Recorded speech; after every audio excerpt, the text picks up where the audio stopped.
Okay, it is 9 o'clock, and if we could stand and say the Pledge of Allegiance, please.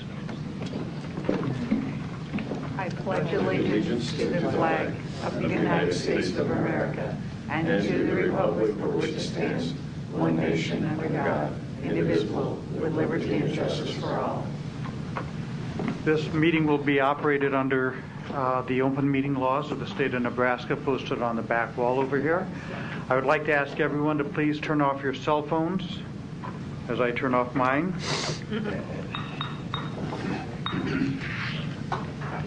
And Mr. Clerk, if we could call the roll, please. Commissioner Borgeson, Commissioner Boyle, Commissioner Duda, Commissioner Morgan, Commissioner Rogers, Commissioner Tusha. Here. Mr. Chairman. Okay, and we're starting with the Douglas County Board of Equalization. We have item A is approval of the minutes of the Board of Equalization held Tuesday, April 17th, 2012, and a call for a meeting at set Tuesday, May 1st, 2012, as the date for hearings on certified assessment corrections reflecting the addition of omitted property to the tax rolls or increased value on property. Motion to approve A and B. Second. We have a motion and a second, and I don't see any lights for discussion. Call for the vote.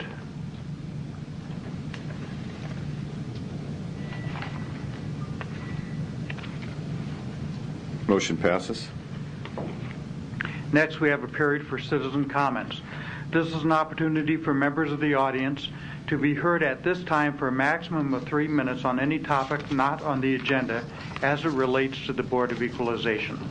Is there anyone who wishes to speak to the County Board as it relates to the Board of Equalization? Seeing none, we will go to the next item. Resolutions. We have resolutions D through G. D is 2012 personal property permissive exemptions, A through H. E is 2012 new applications for permissive exemptions, A through H. F is approving government-owned properties, and G is approving the application for tax exemption on motor vehicles recommended for approval by the county treasurer. We have Commissioner Boyle would like to speak. Yes, I would. I'm not able to pull up the item on the agenda, but it's about the. Ask Mr. Goodwillie, could you come to the podium? It's there's a whole slew of properties in here that are you've got on a list for permissive exemptions, and there are a lot of hospitals and medical facilities. Now this is really the next item. I don't think it's the one we're on. I'm sorry, this computer is not functioning. My suspicion, Commissioner, is that you're looking at probably item E. That's the real property. That's the one that I want to talk about. A lot of them, first of all, don't have addresses. Those are parking lots generally. Okay, well that would be helpful if you tell us. But the generally part concerns me too. Are they all parking lots? I can't say for sure. There may be some green space or some unbuildable space, but I would say 95% of them are parking lots. Okay, but 5% could be buildings. No. Okay. No. If they're buildings, they have a street address. Okay, that's helpful. That's probably a better way to explain it. Good. Okay, that makes me feel better from the beginning. The other thing is that these buildings, for example, there's item number. I guess it can't be item number, but there's a Allegiant Health at 16850 Lakeside Hills Court, and is that a what we have done when we've compiled this list, Commissioner, we have culled out one of the typical issues you have with medical facilities and hospitals is, the hospital owns the space, but they lease space out to, Boyle and Borgeson and Morgan Cardiologists PC. Right. A for-profit entity, and they would be taxable on that space. The ones on this list are ones that do not have that rental situation. They are purely hospital-owned and used from what we've been able to gather from the applications and the accompanying questionnaires. There will be a list that comes to you that has those partials on them. They'll come to you sometime in May. Well, I appreciate the effort that went into this and everything else, but I'm not comfortable. I don't know that that's the case because we've had in the past we had a rehabilitation center at a hospital on an occasion, and it was a cardiac center and some adjoining facilities.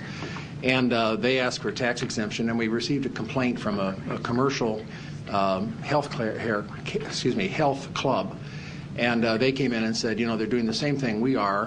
What's the deal? And it was a split vote, very close, and we ended up giving them the exemption based on the cardiac.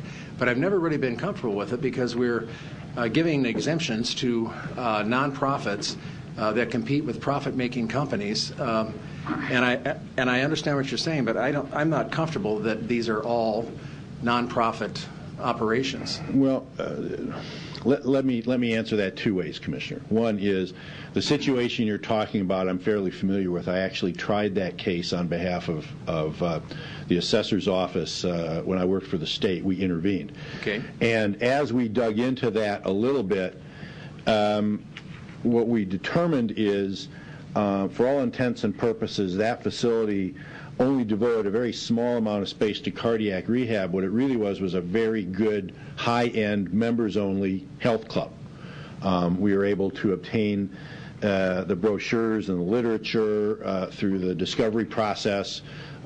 We deposed some of the people that ran the place, and it was pretty clear that the medical aspect of that was far outweighed by the private health club aspect of that, and that's what the commission, the Tax Equalization and Review Commission, decided, that it was taxable. What we have tried to do this year, because it's a full application year, is obtain more information than normally would come in on the form through the use of a questionnaire we've devised for the organization for organizations to answer, that focuses on a number of the sort of hot button issues with respect to these properties. Where we've had questions, we've followed up, and in fact currently the county attorney's office and our office is conducting meetings with some other organizations that we really were uncomfortable with the information that they provided, to try and get to some better informed recommendation of grant or denial. So the information we have here, it's a little bit more than what's just on the face of the application. It is through the information provided by the organizations through the questionnaire. If that answers your question. Well, it does, but the source of the information, I don't have a lot of confidence in it. I mean, if the organization, look, it's like anything else. If the organizations are going to lie to us, absent a cadre of assessment exemption police to go out and stake out the buildings and conduct searches, which we don't really have the power to do, you're not going to know for sure. Well, I understand that, and I wouldn't go so far as say they're lying. I think they maybe just don't understand what's exempt and what isn't. For example, we have Bishop Clarkson Memorial Hospital at 4404 Farnham. Excuse me. Isn't 4404 Farnham a medical doctors, physicians building? I mean, well, it's got doctors in it, but they've represented to us that it is Clarkson personnel only, that they aren't leasing it out to anybody else. What they do, if I could add in this, Mark, is they buy my practice, own my practice, and then that building is tax exempt.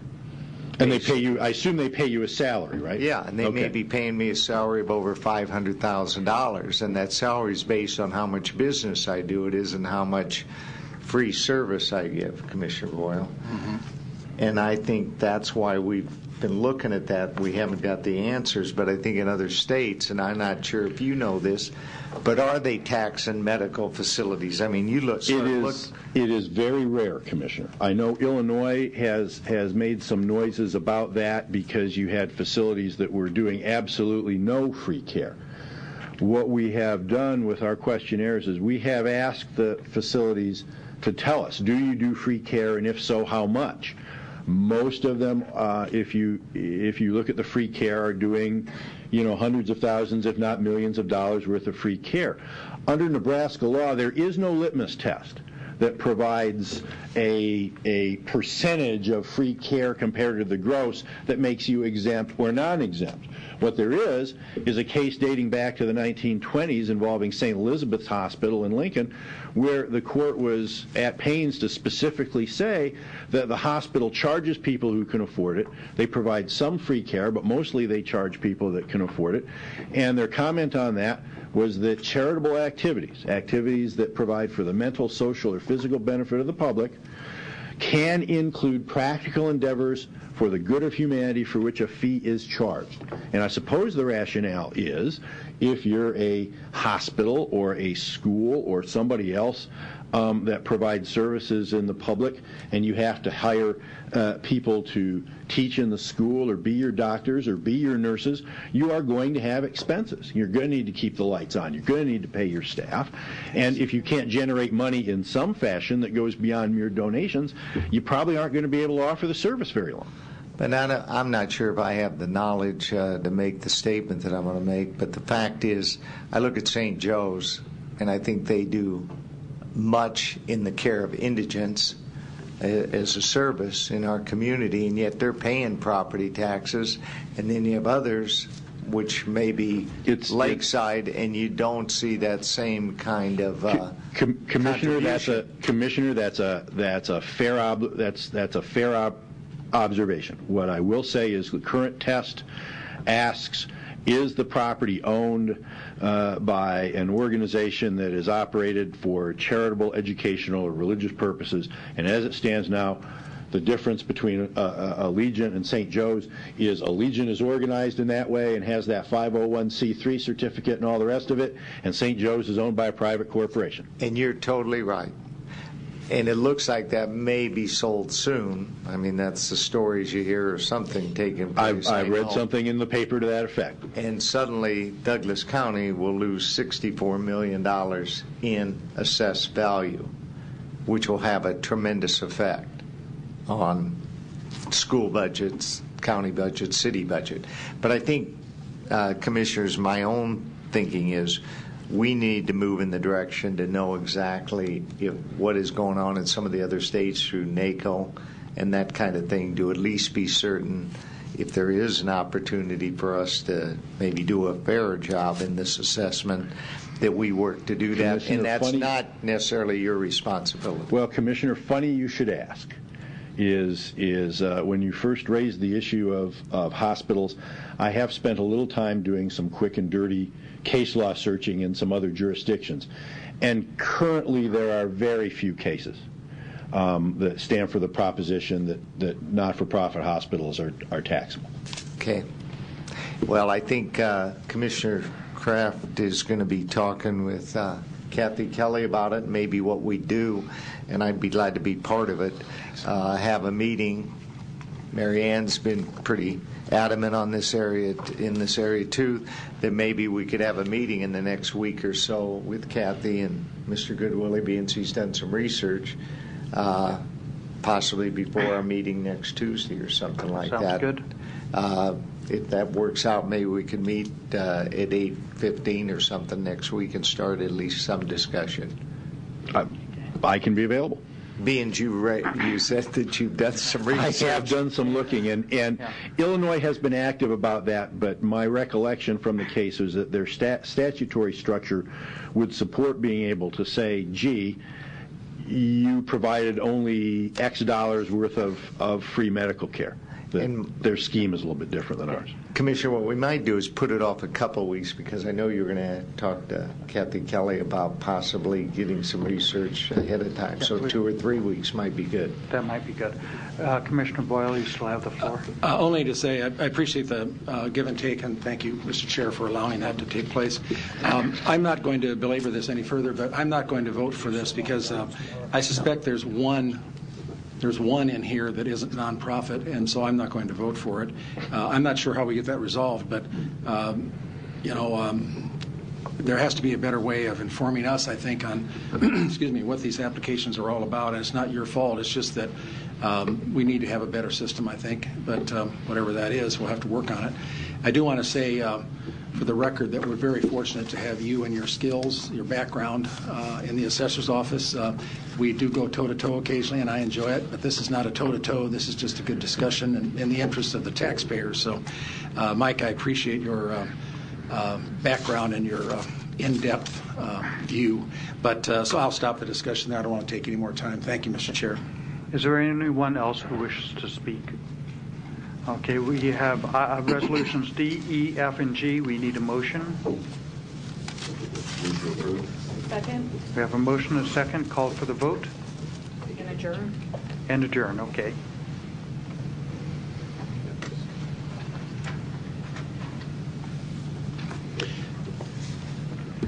Commissioner Boyle, I should have asked if you wanted one item separated from the other. I voted no. I guess it means I have to stay because I voted against adjournment. Motion passes. Okay. Thanks. Next, we will adjourn as the Douglas County Board of Commissioners. Call for the vote. Call for the roll. Commissioner Borgson, Commissioner Boyle, Yes. Commissioner Duda, Commissioner Morgan, Commissioner Rogers, Commissioner Tusha. Yes. Mr. Chairman. Yes. First, we have minutes and claims. Approval of the minutes of the Board of Commissioners meeting held Tuesday, April 17, 2012, and approval of claims submitted for payment processed through Tuesday, April 24, 2012. A complete listing is on file at the Office of the County Clerk Comptroller and is available on the Douglas County Clerk Comptroller web page. Motion approved. Second. We have a motion and a second for A and B. No discussion. Call for the vote.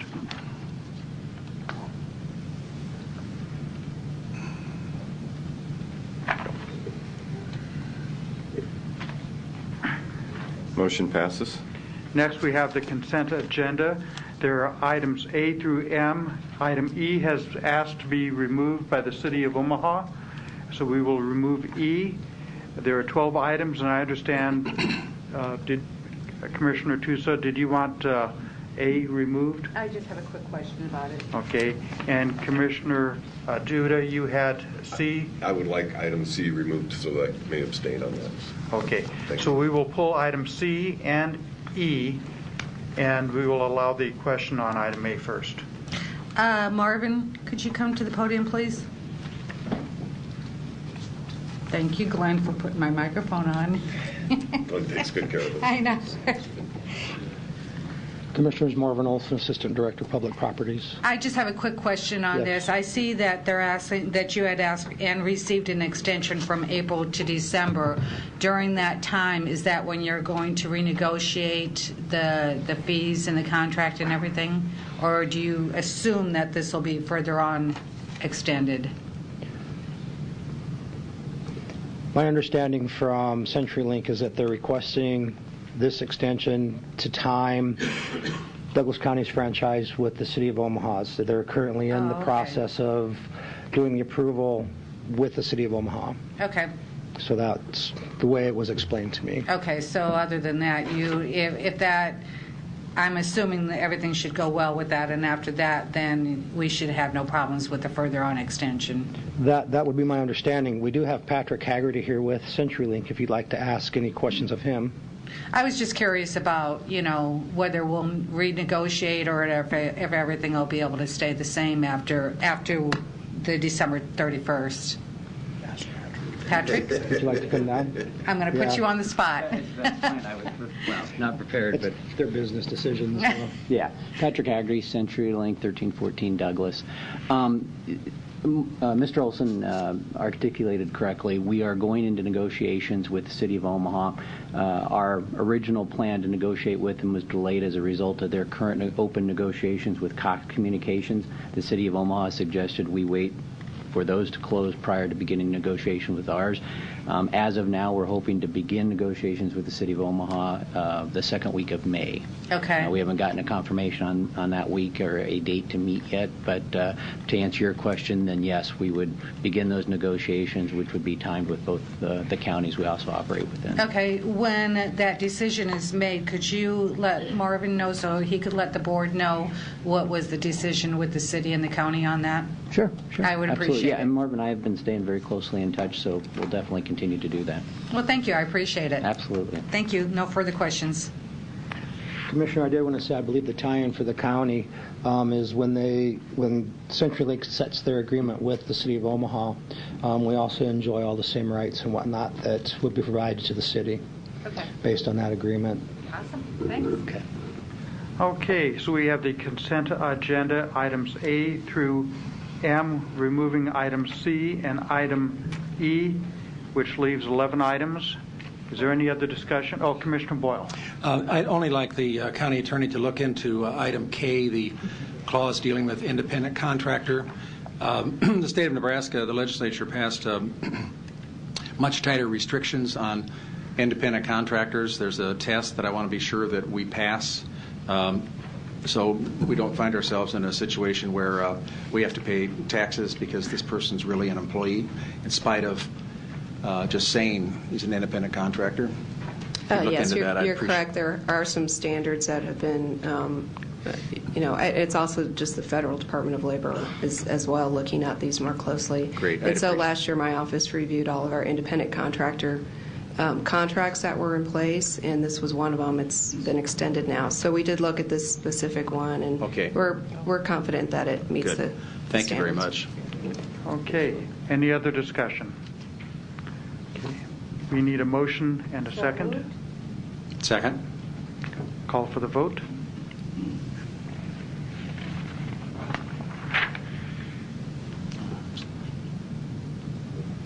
Motion passes. Okay, next we have recognitions. I'm sorry. Thank you. Keep me on track. Motion to approve the Ponca dance. Second. Okay. We have a motion second. We do not have any discussion. If we could call for the vote, please.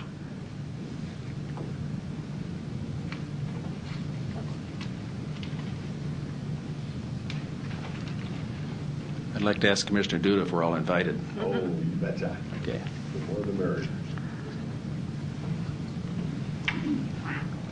Motion passes. And Commissioner Duda, do you want a 30-second public service announcement to say what this is? I only need 5. June 2nd, we'll be having a dance out of the Ponca Hills Fire Station. It's an annual event and a lot of fun. Thank you. Okay, very good. And we'll have a liquor license for it, too.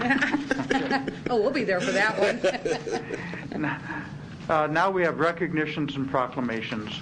The county attorney is Don here. Is there somebody from his office? Thanks. To observe Victims' Rights Weeks, April 22nd through 28th, 2012. Is there anyone here for this?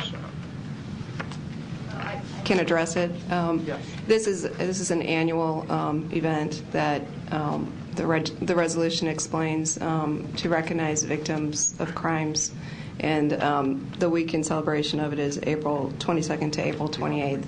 And again, it's just to recognize the Victims of Crime Act as a major support of victims. Mary Ann, would you like to read the resolution?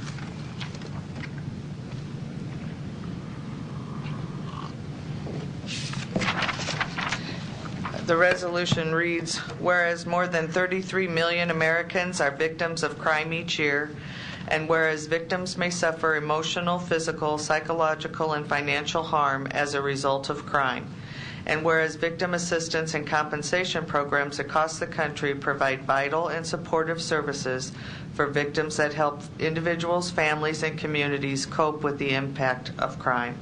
And whereas the Victims of Crime Act, passed by Congress in 1984, affirmed a national commitment to helping victims rebuild their lives by establishing the Crime Victims Fund, a major source of funding for services and compensation to victims of crime throughout the United States. And whereas the fund compromises fines and penalties levied on offenders and affirms the principle that those who commit crimes should be accountable for their actions. And whereas the Crime Victim Fund provides support to states for victim assistance and victim compensation programs, as well as support for federal victims of crime, child abuse, prosecution, emergency reserve to assist victims of terrorism, and training and technical assistance for the victims' service field. And whereas the Crime Victims Fund supports more than 4,400 state and local victim assistance programs, including rape crisis centers, domestic violence shelters, victim assistant and law enforcement and prosecutor offices, and other direct service providers that help millions of victims every year. And whereas the Victim Compensation Program pays for medical and counseling costs, funeral bills, crime scene cleanup, and lost wages for victims of crime. And whereas National Crime Victims Rights Week, April 22nd through April 28th, 2012, provides an opportunity for our country to recognize the Victims of Crime Act as a major bedrock of support for victim services, and to reaffirm our nation's commitment to addressing the needs of victims of crime. Whereas the Omaha-Douglas County Victim Assistance Unit of Douglas County Attorney's Office is joining forces with the victim service programs, criminal justice officials, and concerned citizens throughout Douglas County and America to observe the National Crime Victims' Right Week. Now therefore be it resolved by this Board of Douglas County Commissioners that April 22nd through April 28th, 2012 is hereby proclaimed Douglas County Crime Victims' Right Week, and this board hereby celebrates the Victims of Crime Act, dated this 24th day of April, 2012. Motion to approve. Second? We have a motion and a second. Is there any discussion? Seeing none, call for the vote.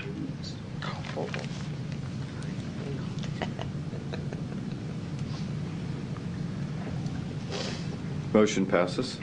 Next, we have citizen comments. This is an opportunity for members of the audience to be heard at this time for a maximum of 3 minutes on any topic not on the agenda as it relates to the governance of Douglas County. Is there anyone who wishes to speak? Seeing none, there are no presentations today. Now we have public hearings. Please note that the following public hearings were originally published to be held on Tuesday, April 24th. To accommodate the required public schedule, the following public hearings have been rescheduled to be held on Tuesday, May 1st, 2012. Item 1 is application G1-12, a request to amend Article 4, Zoning Districts, Table 4.1, Permitted Uses by Zoning District. And 2 is application G2-12, a request to amend Article 4, Zoning Districts 4.12, Agricultural District. So those public hearings will be held May 1st. Next, we have committee discussions. Finance Committee, Commissioner Duda and Commissioner Morgan. We will have the treasurer and the health center, Douglas County Health Center, in room 903 after we finish the executive session today for a couple hours. So that's all that's kind of going on. And again, I would urge commissioners, if you can, I'd request that if you can submit some ideas for reducing the budget by May 8th. I'd like to have those in. I'm working on my own list. Hopefully some others are doing the same. And I'd also like to mention, Commissioner Kraft, that I don't know how many people are here that are not related to somebody with the county, but we had our first night meeting last week, and I think we had at least 10 people. I think we probably, and that was in the Sunshine District. I'm not sure if we have one here today or two that's not related or working for the county. Would they show their hands if they're just here as an observer? 1, 2, perfect. So at least we had 500% more for that night meeting, and I think it's a good effort on our part to try to get more community involvement. So that's it. Okay. Any other discussion on Finance Committee? You have a resolution and memorandum of understanding to approve the 45% to 55% city, 45% county split for the 2011 Justice Assistant Grant. There's a typo here on the paper. This is the award for 2011. Motion to approve. Second. We have a motion and a second. Is there any discussion? Yes. Commissioner Rogers. Yeah. I just want to know for the record that, I am going to swallow hard and support this. I really do not want to And the reason I'm supporting it is because I was asked specifically by some departments that was getting this, and I feel the departments that asked me specifically have, I think worked hard in regards to some efforts that we've been trying to do with juvenile. And so I guess I've come to peace on them asking me and feeling if they feel they need it that bad, I will. But, I promise that I will not support this next year with this split.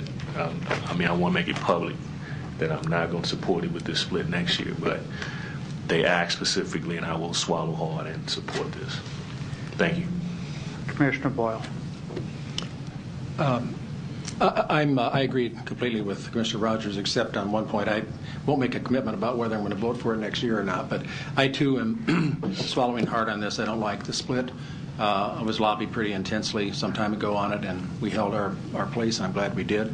But this is really over this kind of money and to spend this kind of time and to argue over this kind of thing, and I think it's a real waste of the citizens' time. But so let's get it done with and get it approved, and hopefully we can get some talks that make some sense going before we find ourselves in this box again next year. Commissioner Duda. Thank you. I'm glad that we are to this point of having something to vote on and seeing it move forward. I think we all always hear a lot of talk about merger with the city. I think what is more important than merger is cooperation with the city, and this is an example. Nobody really likes it on either side, but we've got to work together. We would really look foolish if we let this funding opportunity escape us because we couldn't come to an agreement. Simple question for Commissioner Rogers. When you say you won't support it again, what would you support is my question. What are you looking for? A 50-50 split, or what is it that would be more palatable to you for next year? Well, I think the discussion based in the past has always been, it hasn't been, it's been like if we had some priorities, I think we would get some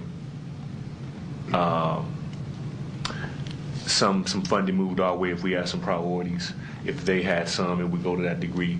But at least from what I know of the discussions, I don't like being made to feel like I'm not a co-equal partner. Don't talk to me like this is how I want it, get it or get done. And I think just the tone has, I don't want to say pissed me off, but I've said it, and it just, I think you just did. that didn't make me feel good. Thank you. But for the good of the order,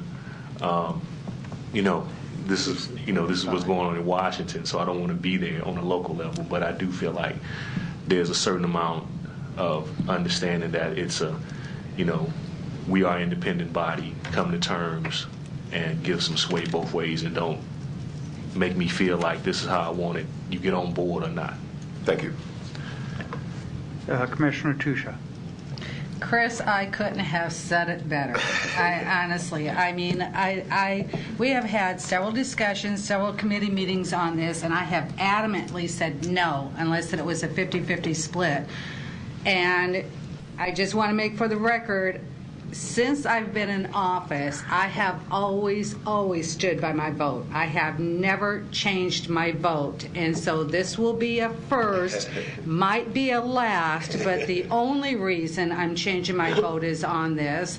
And again, I agree with you, Chris. We've been, knocked to the ground pretty harsh on this. But the only reason I'm changing my vote to support this is because of the fact with the economy we have out there and with the shortfalls we have out there, I cannot in full conscience say no to this money when I'm looking at other cuts. And that's the only reason I'm changing my vote, is because of the fact of this funding. And again, like I said, this is a first for me, but I just wanted to go on record. I totally agree with you, Chris, on your statements. Thank you.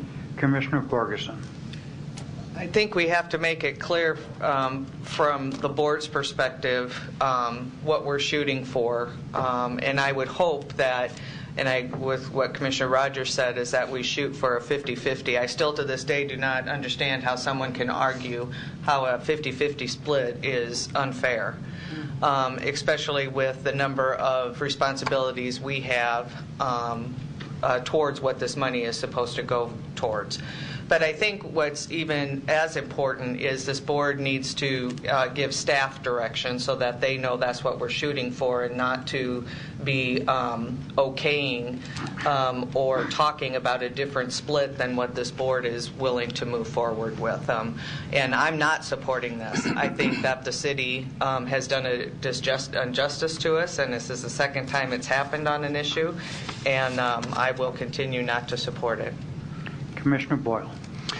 I'd just like to say that I think we ought to start by talking to the city about exactly what it is they're doing with this money and talk to them about exactly what it is we plan to do with the money, because I know they want to intervene and stop some things, and we're trying to do some things that are important to juvenile justice as well, and we're really quibbling over the total grants of $500,000, and the difference between 45 and 55 and 50-50 should not have held up this grant.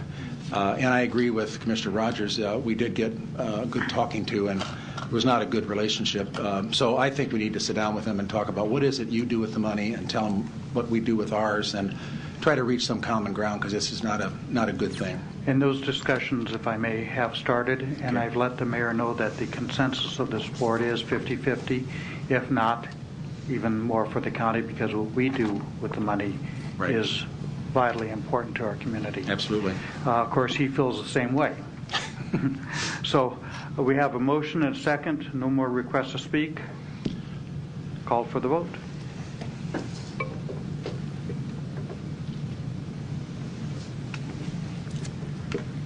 Motion passes. Next, we have administrative services. This is the approval of the interlocal agreement between Douglas County and the City of Omaha for the continuation of, pardon? Lone Ranger. Oh, okay. For the continuation of the Douglas Omaha Technology Commission, known as .com, for an additional term until December 13th, 2016, with possible one-year renewals thereafter. And I do have two brief little amendments. I have talked to Tom Mulligan and the staff at City Hall, and they indicated they agreed with it. I would like to insert the third bullet point under paragraph A, the following sentence. The two city employees may be, well, let me background this first.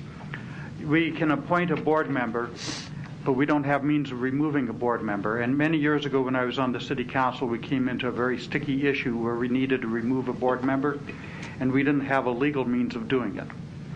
So the two city employees may be removed from the committee by the mayor, subject to the city council approval, if the mayor determines the employees are not performing the duties prescribed to them by this agreement. And in the fourth bullet point, the following sentence would be added. The two county employees may be removed from the committee by the county board if the board determines that the employees are not performing the duties prescribed to them in this agreement.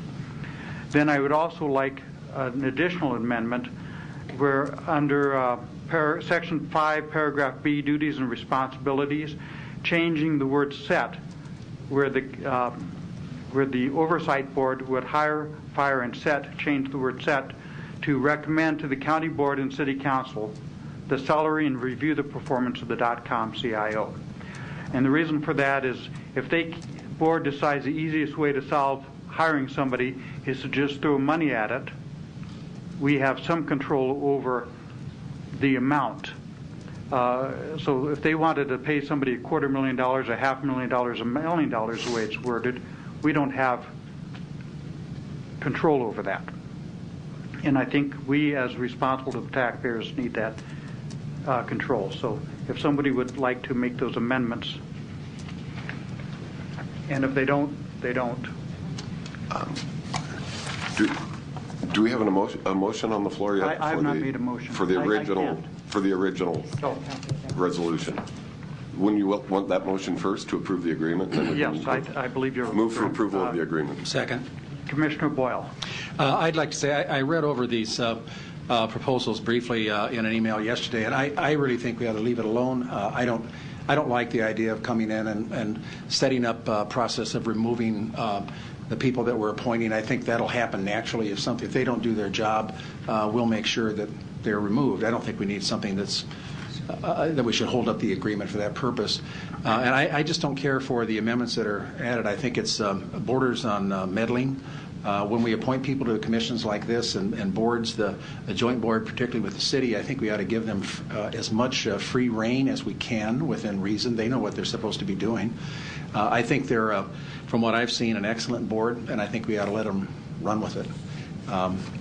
That's my position. I'm not for changing this at all. I think it should be approved as is. I don't know what the city's position is. I think we're going to find out in a minute. Yes, Commissioner Borgeson.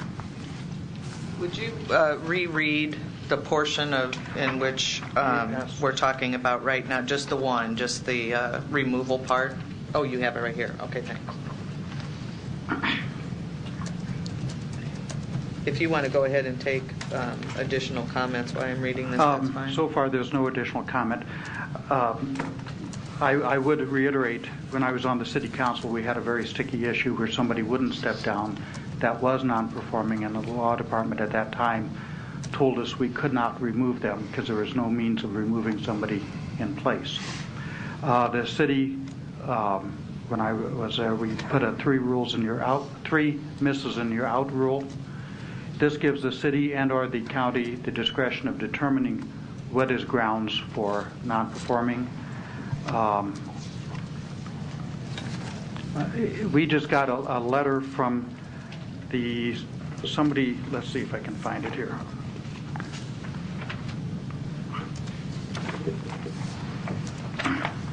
Regarding from Elaine Menzel, County Attorney, his Standards Advisory Council, and in the definitions they have terms of removal, how somebody can be removed. It's not uncommon. It's much better to have that in there. I don't expect us to have a problem, but I think we'd be much better protected by having these in there. I would move for the approval of the amendments. Commissioner Tusa. And the city's okay with the changes on these amendments? Their staff was, and Tom Mulligan implied he was, and Bernard Endenbosch. Bernard Endenbosch, Assistant City Attorney, and I'm feel a little bit unfortunate appearing right after the last item, but I was not involved in that, I promise. We received these amendments yesterday. I reviewed them. The first two amendments as to removal, I don't view as making any real substantial revision to the interlocal agreement. The third amendment, I think, is a rather significant philosophical change as far as how the salary is set. I've spoken and I've tried, as I said, I got them yesterday. I forwarded it to some. I've spoken with at least one of the directors in the city who indicated they had some concerns with the third amendments. I've tried to contact the administration this morning and couldn't get a hold of anybody as to whether or not there's a position. I have not had any conversation with Mr. Weaver or Mr. Mulligan.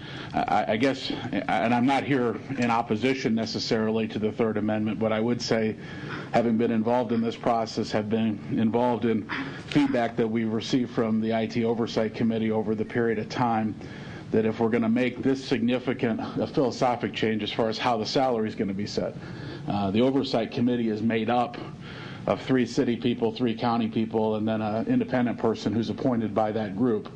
And that has been the entity that has set the CIO salary historically, and this agreement contemplates would set the salary. And now we're talking about that responsibility being taken by the county board and the city council together. And as I said, I'm not sure.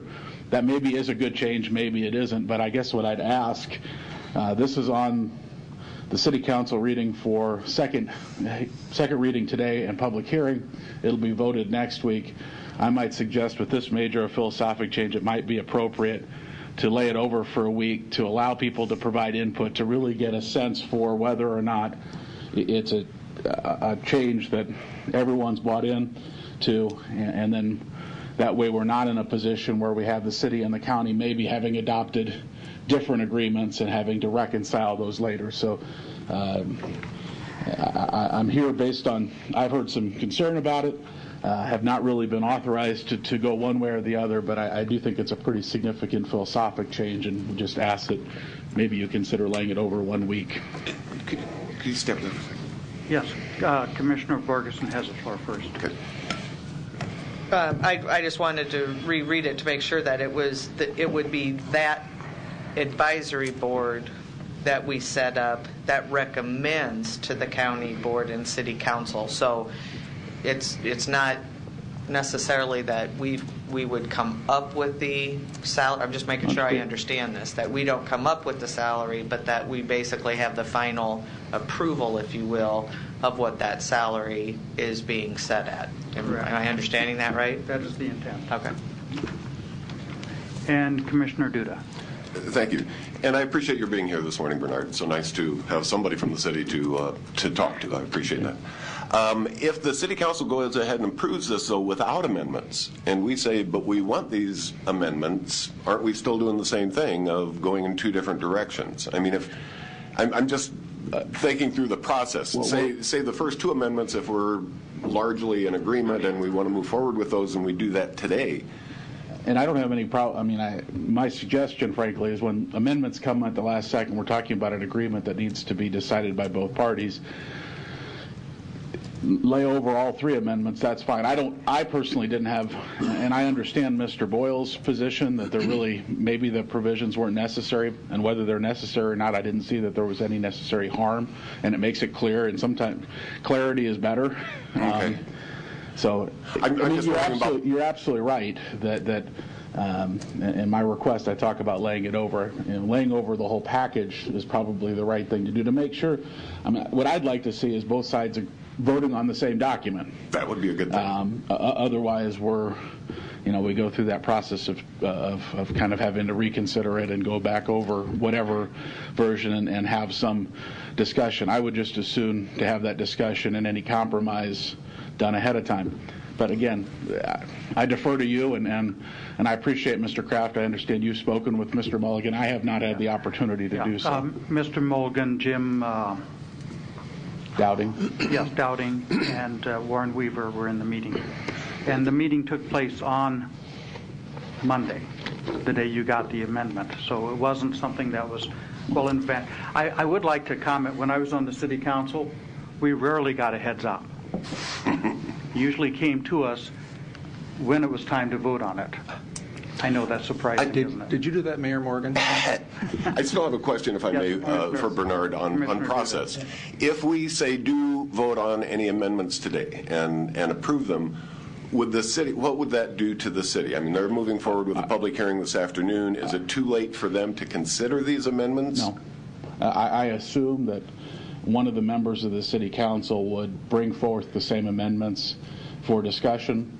I haven't received a request to prepare the amendments. I presume I would be the one asked to do it as of yet, but they can amend it next week after the public hearing is public hearing. Right. So they could introduce amendments for next week's agenda. So and they don't have to go start the process all over again. They to do do not. That. Thank you. Commissioner Borgeson. Where did the amendments come from? I read the agreement. The second time I read it, the word set, the salary, bothered me. The third time I read it, I remember the incidents way back in, whether it was between 1997 and 2005, I don't remember, where we had trouble removing a board member from one of the city boards for non-performance. And the person was not going to go willingly. He pointed out that in the contract or in the appointment there's no means of removal, and he intended to stay on it even if it involved a lawsuit. And it was quite... Bernard, were you involved in that? I was not. You were not? Okay. Do you recall that by any chance? I don't recall the specific facts. I know that, I think, as you've relayed the information, it's generally true. I don't recall the specific facts as to why the difficulty was. But we created a rule that people on a board, if they missed 3 consecutive meetings without good excuse, and they had to pre-excuse it, if I recall correctly, they were automatically removed from the board. So these are your amendments? These are my amendments. Did you run them past the advisory group that was task force that was put together? Unfortunately, because these came up Sunday night, I did not have time to run it past them. I did talk to the individuals I mentioned. on the city council. Then I talked to Patrick and Kathy, and I had Patrick draw something up. If I can indulge, and I don't mean to put him on the spot, but I know Mr. Kelso is here from that. If you could come to the podium just for 1 second. And I want to make clear, I'm not appearing in opposition to the amendments. Thank you for being here. We'll beat you up later on that. He's my constituent. I have to be nice to him. Okay. Good Mr. morning, Kelso. Tim Kelso. Good morning, Tim. I don't know if you've even had a chance to see the amendments or hear the discussion, and being one of the original members that crafted the new interlocal, I would just, if you want to give your opinion, fine. If not, that's fine too. Well, I appreciate the opportunity. Thank you. I was provided indirectly a copy of these just late yesterday afternoon. The task force did meet yesterday. We did not have an opportunity to discuss these items. We didn't have them in front of us, but I think, if I may, there are essentially two in summary. One is the removal of appointees. The second is setting salary. With respect to the removal, as I was walking in, I think there was some discussion that, the appointing authority does have the ability to remove. I can't comment on the facts or circumstances that Mr. Kraft was talking about, but having been in the city attorney's office for about a decade and having taught the subject for more than 12 years, I feel pretty confident that in the circumstance, you would have the ability to remove. Now, is adding this a big deal? I don't think. In discussions briefly with, although admittedly the finance director wasn't there, who was a mayor's appointee, but someone was there from the city, and they didn't seem to have a concern one way or another. So, of course, as always, we would defer to your judgment and respect your wishes. It's your board. With respect to the salary, I just make one observation, and again, of course, it's your decision. There is a difference now than there was previously, and the difference now is the structure as we propose has 3 people from the city, 3 people from the county. From within those 3, the finance director of the city and the finance director of the county are members of this committee. The budgets go through that committee, and they come to the city council, and they come to the county board. Technology is a practical matter, is a function of budget. The salary of this individual is a function of budget. And so the reason that we expressly named the finance directors was so that the county board, the city council, the mayor, the chief administrative officer knew exactly what was going on. And those folks are going to understand what's in the budget, what the limitations are, and what can be paid. And then, of course, we'll have the 7th person who's an outside person with technology experience. So if it's the board's wish and, of course, the city council's wish that you have direct say in that salary, so be it. But we did structure this so that you'd have the indirect input through those 2 people who were part of the budgeting processes for the city, for the county, and now for .com to understand when they're setting that salary, the parameters and budgetary constraints. That's the only one I'm a little bit concerned about in terms of process of what that, how that would take place, and especially if the city were to have 3 hearings on something, how in the process that would affect business getting done. And maybe it's not that big a deal, maybe it is. I kind of tend to agree that we're setting a budget, the salary would be in there. So I'm a little bit iffy on that one. But sure. And remember that this board, by this document, we have expressly stated that this board will conduct itself under the provisions of the Open Meetings Law, which means that anyone who wishes to address that, of course, can come to them and say, wait a minute, we don't like the salary. And that can be a member of the public, and can, of course, be commissioners, city councilmen, whoever wishes to address them. Okay. Thank you. I appreciate your welcome. And if I could interject, first of all, the salary would be discussed in closed session. Usually that's executive session. And on the city, this would be presented as a resolution which only requires one reading, not 3. And Bernard's shaking his head in agreement. So that it would add a little bit of cumbersome. But since we are the ones responsible to the taxpayers, and we see the results of what happened in the I forgot which department where the guy was getting $54 an hour, and the reaction of the public. We're responsible for the wages, even though we don't set it. When we're responsible, I think we should be upfront with it and accept the blame right off the bat. So this is part of the reason why I feel we should set it. Commissioner Boyle, it is your floor. Okay. Well, I don't agree. I think .com has had a difficult time, to say the least. I mean, lots of times it doesn't have the support it needs, in my opinion. And I think the last thing we need to do is to start setting some automatic boxing gloves that pop out of the wall and hit them in the head.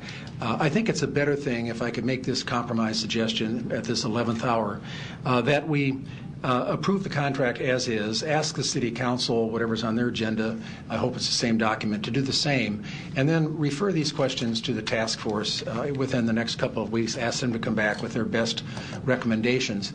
My personal feeling is that, yes, we are ultimately responsible for the salary, but at the same time, if we're going to be hiring really qualified nerds to operate this operation, we don't need to let them think there's going to be a bunch of politicians who are going to slug it out over a $2,000, whether we pay them $120 or $118. I just think it starts off on the wrong foot, could scare away qualified candidates. I think we need to start off as best we can with a clean contract. I think it's there. I would like to see us approve this as is, ask the City Council to do the same as is, and then refer this to the task force, Mr. Kelsel and others, the finance people and our finance people, and then come back and say, yeah, you should do this, or no, we don't think you should. Do that in a couple weeks, and we have some time to digest it rather than voting on the run. So I'd like to see us approve it as is and work on it for a couple of weeks and then see what happens. Commissioner Tusa. Tim, I appreciate your statement that you said, you have the ability to remove somebody. I appreciate that statement. But I do like the fact of adding those two statements in the amendment, because it would be a more stable, wording to say that we have the right to remove somebody. And it's not just because, we don't like this person or whatever. I mean, they'd have to do something wrong, because there's been so many times that we've had board committees or whatever, and you can clearly see that the people are not interested after they got involved with it, or that, they keep on missing, or they're, whatever reason. You'd like to be able to, remove that person, have somebody else put in their place who is solely interested and who want to be able to do something. And so I would like to see at least the amendments be able to remove the people on that because of that particular reason. As far as the salary, I'm not quite sure how I'm going to vote on that, but I do like the stabilization of those remarks being in the agreement. Thank you. Yes. Commissioner Duda. Thank you. I tend to agree with Commissioner Tusha. The first two amendments having to do with removal of people from the board, I don't see a real downside to that. It's simply saying there is a mechanism, a clear-cut mechanism for removing somebody from the board if that is the will of the majority. And I think that's fine to have that in there. And I also, Bernard said, and I think he's right, that these aren't real substantial. I don't see these rocking the cart, giving anybody any great heartburn. The third one, though, on recommending the salary, I share some of Commissioner Boyle's concerns there. When I look at how difficult a time we had setting the jail director's salary, and we wanted to set his salary below the salary of the director of the youth center. It's hard to take one salary out and say where that ought to be. And I can sure see, I mean, looking at this JAG grant, at how much heartburn we've had over a 5% disagreement with the city. Boy, I can sure see us saying this person ought to be paid $118,000, period, and the city saying no, they ought to be paid $120,000, and what do we do? Why set ourselves up for that? Would you like to amend your amendment? Well, I never got a second on the motion I made concerning amendments, so therefore I'm going to make a motion now to approve only the first two amendments. I'll second that. And Commissioner Borgeson? No. Oh, cancel. Okay. Is there any other discussion? We have a motion and a second. Call for the vote. Mr. Chairman, yes. Since no amendments are on file with the clerk, I'm sorry. if the maker of the motion could read exactly what the amendment says. Yes, and you're being handed. Thank you for the point, Mr. Clerk. You now have a copy of it. The proposed amendments that I am moving for the approval of, the first one is the two city employees may be removed from the committee by the mayor, subject to city council approval, if the mayor determines that the employees are not performing the duties prescribed to them by this agreement. And the second amendment is the two county employees may be removed from the committee by the county board if the board determines that the employees are not performing the duties prescribed to them by this agreement.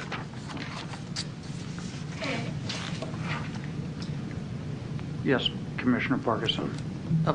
After this vote, is there a plan to get that information over to the city, like through Bernard, to carry it over there, to make sure they have the... I have the language of the amendments. Okay. Because Commissioner Kraft did send them out, or Mr. Boyle Mr. Bloomingdale sent them out to me yesterday, and I would prepare an amendment to that effect. Okay. So great. Thank you. I will take care of that. Okay, we have a motion and a second. If we could call for the vote. Are we voting on just the amendment? Just the amendments. As amended. Okay, so it's a friendly amendment. Yeah, the agreement as amended. I'm seeking the clarification before we vote. Just for the record, please make it clear what's the desire of the chair. The agreement as amended. Okay.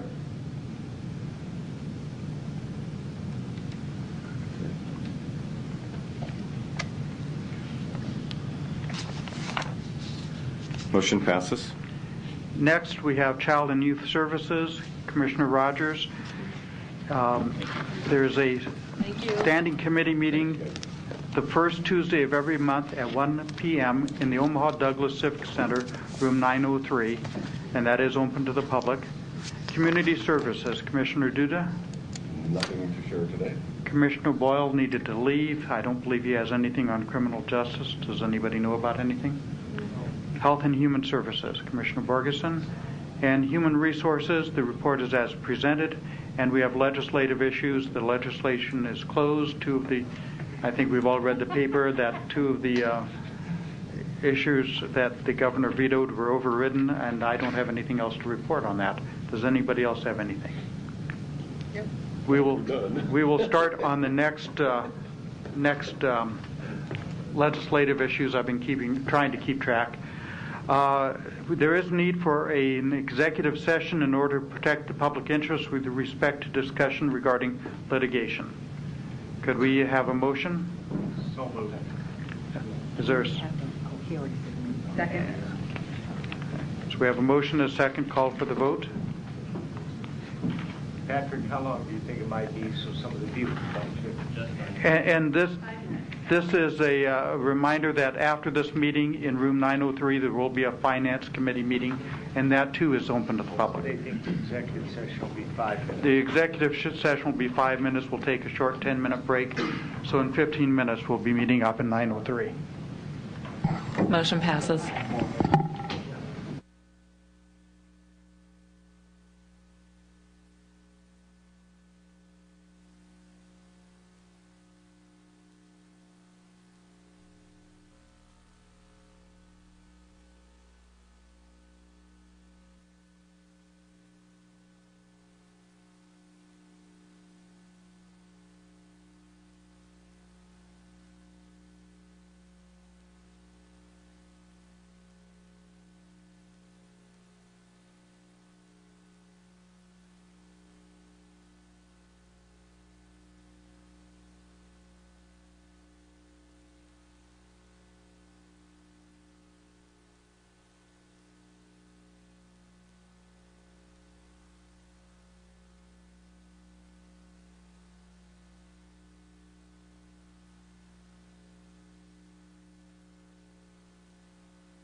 Motion passes.